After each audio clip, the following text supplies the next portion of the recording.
Aloha, galera! Salve, salve! Sejam bem-vindos mais uma vez por aqui ao canal do Surf 360 no YouTube. Nessa semana já detalhando tudo dessa preparação, toda a expectativa para a terceira parada do Championship Tour em 2025, agora nas ondas de Peniche, em Portugal, com o evento de Super Tubos, um local que os brasileiros já conhecem muito bem. A gente vai ressaltar também toda essa história já vitoriosa do país quando a gente fala dessa competição em Portugal, claro, já contando com a sua participação aqui nesse vídeo também. Se inscreva aqui no nosso canal, ative as notificações, deixe o seu like, pode compartilhar o conteúdo com toda a galera.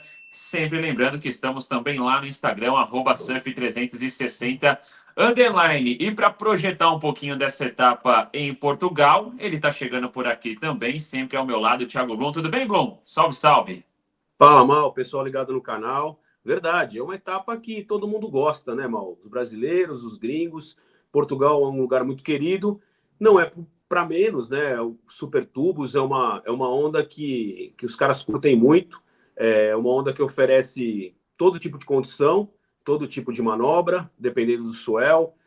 A gente já teve campeonatos decididos em grandes tubos, né, em ondas clássicas, outros com mar um pouco menor, mas que, dependendo do vento, oferece a possibilidade de aéreos ou então de manobras de borda. É uma onda muito interessante e, sendo assim, é um campeonato que tem tudo para ser muito equilibrado. Não dá para apontar um ou outro favorito, como acontece de repente em Pipeline, como acontece de repente em Tiahupo. É um campeonato muito interessante e, segundo as previsões, teremos onda durante toda a janela, variação do swell. Se a gente tiver, por exemplo, as condições da quinta e sexta-feiras pré-campeonato, mar absolutamente clássico, altos tubos. Quem acompanha também o nosso Instagram, como você falou, lá o @surf360 underline, a gente mostrou uma das ondas lá do Cole Rauschman, um tubo absurdo que, se você não avisa, você fala, pô, isso aí é pipeline. E Super Tubos se assemelha muito a essas condições de pipeline em alguns momentos. Então, é muito interessante esse campeonato e com os brasileiros com boas chances, uns de se manterem ali nas primeiras colocações e outros para se recuperarem depois das duas primeiras etapas. E é isso que a gente vai começar a detalhar a partir de agora, então. Claro, com grande expectativa sobre o Ítalo Ferreira, que chega com essa lycra amarela, não utilizava a camisa de competição de líder do ranking desde 2021, então tá a 1000 por hora também nesse início de temporada, depois do título na piscina de Abu Dhabi, a semifinal em Pipeline no Havaí. Então, com grande expectativa sobre o Ítalo Ferreira, mas é o que a gente já destacava, né? São 7 títulos, Blum, conquistados pelo Brasil nessas condições de supertubos, 6 no masculino, e entre esses 6 títulos conquistados, temos 3 competidores que estarão agora nessa edição de 2025, Felipe Toledo, João Chumbinho e o próprio Ítalo Ferreira, que é o único brasileiro que já venceu 2 vezes por lá. E claro que são os 3 que devem ditar o ritmo, né? Pelo menos quando a gente fala dessa seleção brasileira, todo mundo com extremas condições, e a gente sabe disso, né? De enfrentar também essa condição de onda pesada de supertubos. Mas são os 3 que chegam com essa expectativa justamente por já terem vencido nesse local, né, Blum? Exatamente. Eu incluiria aí também o Iago Dora, né, que é um cara que tem uma capacidade de improvisação muito grande para qualquer tipo de onda. Mas é o que a gente falou. Se a gente lembrar um pouquinho da história, os 2 títulos do Ítalo foram vencidos em cima de brasileiros, usando mais. Desculpa, uma delas vencida em cima do Gabriel Medina, a outra foi uma outra final com um gringo, mas o Ítalo usando mais os aéreos. Já o João Chumbinho, que foi o último a vencer por lá em 2023, fez uma final absurda, né, contra o Jack Robinson, com ondas poderosíssimas, muito tubo, Pesadíssimas, né? pesado. E o João ganhou pegando os melhores tubos da bateria. O Felipe também venceu um campeonato contra o Ítalo usando os aéreos, e o Iago é um cara que sabe usar muito bem os aéreos também. Então eu dividiria aí mais ou menos o grupo do Brasil em questão de condições. O Ítalo é um cara que a gente coloca em qualquer condição, ele é favorito, e a gente teve a oportunidade de estar com ele nas últimas semanas, né, Mal? Ele está num astral excelente, numa vibe excelente. É um cara que normalmente muito elétrico, muito enérgico, treina muito, mas além de tudo, a cabeça dele, por ter começado bem o ano, ainda vai ajudá-lo mais ainda. Portugal, ele mesmo disse que é a segunda casa dele, ele gosta muito de lá, até Nazaré, ele já surfou por lá, é um lugar que ele se sente muito à vontade. Felipe também, eu encontrei com o Felipe na última semana, o Felipe lançou o Instituto Felipe Toledo aqui em São Paulo, e ele está com a cabeça também muito tranquila, disse que esperava, claro, um resultado melhor na piscina, mas aconteceu tudo o que aconteceu, a gente já falou por aqui, e Pipeline, ele falou que só não foi um pouquinho melhor porque uma questão de uma ou outra situação na bateria que ele perdeu, mas está solto, tranquilo. O Iago foi muito bem lá na piscina, conseguiu se recuperar depois do resultado ruim. João Chumbinho, o Alejo e o Ed Groger e o Samuel Pup são os caras que mais precisam se recuperar aí, principalmente o Samuel, que não foi bem. O Ed também, o Ed tem a dificuldade, essa questão especial dele ser o único estreante, de entender ainda como é que funciona o jogo, como é que os juízes entendem as manobras, mas Portugal pode ser um lugar legal para ele se recuperar. Outro cara que eu encontrei no mesmo dia lá no lançamento do Felipe foi o David Silva, estava muito feliz pelo resultado na piscina, ele sabia que ele precisava avançar um pouco ali, ele foi só nono, mas para ele chegar nessa fase de oitavas de final foi um clique muito interessante, ele estava muito feliz de agora ter duas etapas que ele acredita que ele pode ir bem, que é Portugal e principalmente El Salvador. El Salvador, ele chegou até a falar para mim, essa onda é para mim, porque é uma direita, a gente sabe que o backside do DVD é muito forte, e nos anos anteriores, El Salvador estava na segunda parte do Tour, então ele não passou pelo corte, ele não pôde competir por lá. Então, os brasileiros com muitas chances, eu acredito que vai depender da situação do mar, da situação que o Suel vai chegar. A gente lembra que o ano passado quem foi campeão foi o Griffin Colapinto, né? Jack Robinson também vai bem por lá, Itaninho é um cara muito perigoso, o Kano Igarashi. O Rio Aida, eu estou muito interessado para ver como é que ele vai reagir depois de um excelente resultado, depois do vice-campeonato lá na etapa de Abu Dhabi. Então, é um campeonato que pode começar a direcionar muitas coisas, né? Principalmente para a parte de trás do ranking. Se um terceiro resultado ruim, um deslize, uma perda de uma oportunidade, pode começar a jogar uma pressão para certos atletas. Mas vai ser legal demais para fechar esse comentário, Mal, dos brasileiros, poder ver o Ítalo de novo de amarelo, né? Isso não acontece desde 2021. A etapa quando ele ganhou o Newcastle, ele foi para Narrabin de amarelo, né? Aquele campeonato um pouco diferente, aquele circuito que teve pós-pandemia, um circuito mais reduzido. E depois o Ítalo perdeu a lycra amarela para o Gabriel e de lá para cá ele não vestiu mais a lycra, então vai ser legal vê-lo de amarelo, com todas as chances de se manter aí na primeira colocação para a próxima etapa, que é El Salvador.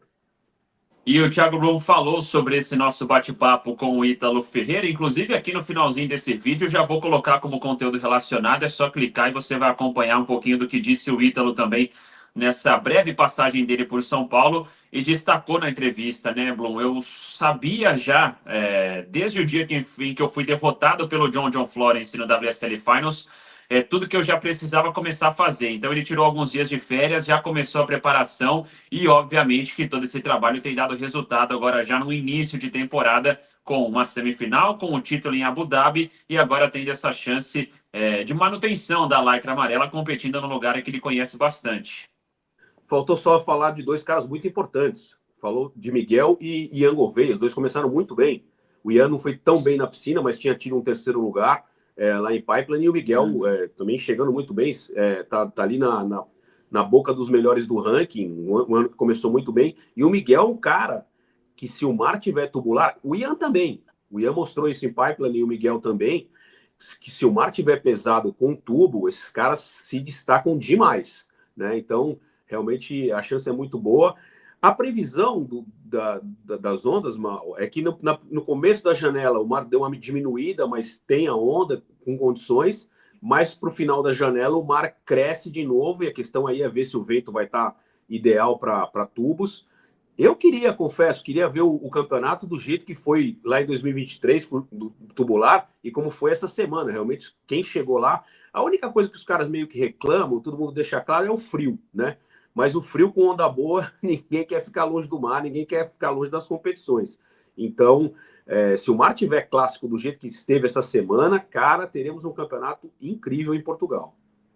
E que assim seja, né? A janela que vai do dia 15 agora de março até o dia 25, então haverá esse poder de decisão aí da WSL, obviamente acompanhando a previsão dia a dia de encontrar os melhores dias para que justamente tenhamos essas condições clássicas para esse evento de Supertubos. E o Bruno destacava o Miguel Pulpo, que é o terceiro colocado no ranking mundial, e aí com exceção ao Ítalo Ferreira por ter vencido também a etapa de Abu Dhabi, tem sido o segundo brasileiro mais constante, porque o Miguel chegou às quartas de final nas duas etapas, então tem Exato. duas quintas colocações, vai bem nesse início de temporada o Miguel Pupo.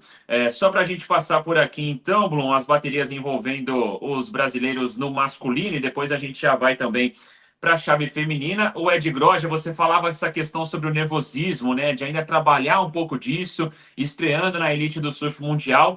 E o Ed já vai logo na primeira bateria, então não tem nem aquela coisa de ficar um pouco na areia, ou no Observar. palanque, acompanhando, já sentindo um pouco da energia. Primeira bateria do masculino, o Ed já vai para a água, e aí não tem o que fazer, né? Tem que se adaptar também a esse tipo de nervosismo, de frio na barriga.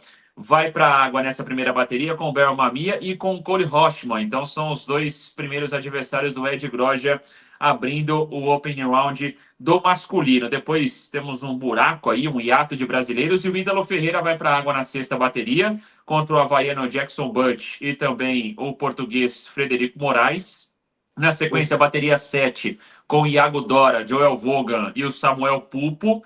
Depois vamos para a bateria de número 10, e aí é praticamente um Dream Tour, né? Felipe Toledo, Ian Gouveia e Alejo Muniz. Essa aqui é como se a gente estivesse acompanhando uma competição nossa aqui nacional, então os três brasileiros envolvidos nessa bateria de número 10. Depois tem o João Chumbinho, campeão em 2023, contra o Kano Igarashi e o Matthew McGlivery, e Miguel Pupo e David Silva, então fecham com a bateria 12 desse Opening Round, enfrentando o Léo Fioravante. E aí, Blum, rapidinho para a gente fechar, né? Porque a gente fala dos gringos que sempre podem ameaçar os brasileiros, e analisando condição a condição. Você falou do Jack Robinson, mas me parece que o Griffin, por ter vencido dois campeonatos recentemente também em Portugal, né, 2022 e no ano passado, chega com essa condição de atual campeão. Dependendo dessas condições, como nós já falamos por aqui também, né, parece, ou pelo menos dá a entender que é a principal pedra no sapato. Depois você dá uma checada só para mim, por favor. Eu não lembro de cabeça, mas o Griffin não começou bem a temporada, os dois resultados dele não foram bons.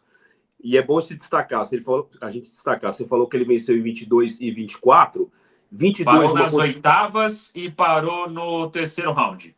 Pois é, não começou bem, para um cara com o nível dele, né? Um começo bem abaixo. E imagino que ele esteja botando fé, né, na expectativa de Portugal para conseguir se recuperar. Eu dizia que em 2022 ele ganhou do Felipe Toledo em condição pequena, um mar pequeno, e no ano passado, um mar já maior, com algumas possibilidades de tubo, e o Griffin pegou um tubo muito interessante na decisão.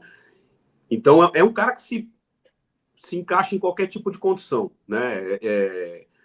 Não é talvez o cara mais favorito quando o mar muito pesado, em relação, por exemplo, ao Jack Robinson. O Jack, quando o mar cresce muito, fica pesado, é um cara que tem mais chances de chegar nas finais. Mas é um cara que se encaixa em qualquer condição e é bom a gente ficar de olho nele. Não sei se ele vai. Tomara que ele não chegue ao tricampeonato antes que o Ítalo nessa onda de peniche. Estou botando fé nos brasileiros. Mas o Griffin, como você disse, é um cara para sempre ser observado.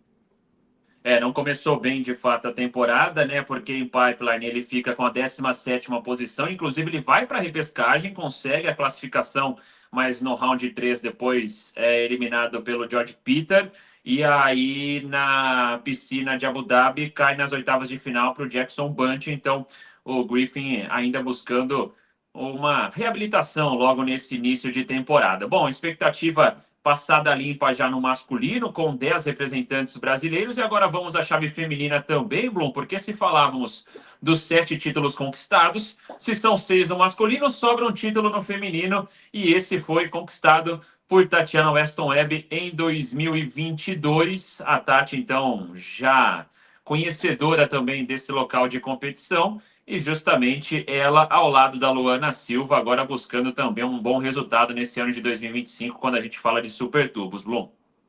A Tati a gente pode colocar na mesma prateleira do Griffin. Não começou como uma vice-campeã mundial, como uma estrela, né, como uma das principais competidoras do feminino, tanto em pipeline quanto na piscina. A Tati ficou bem abaixo.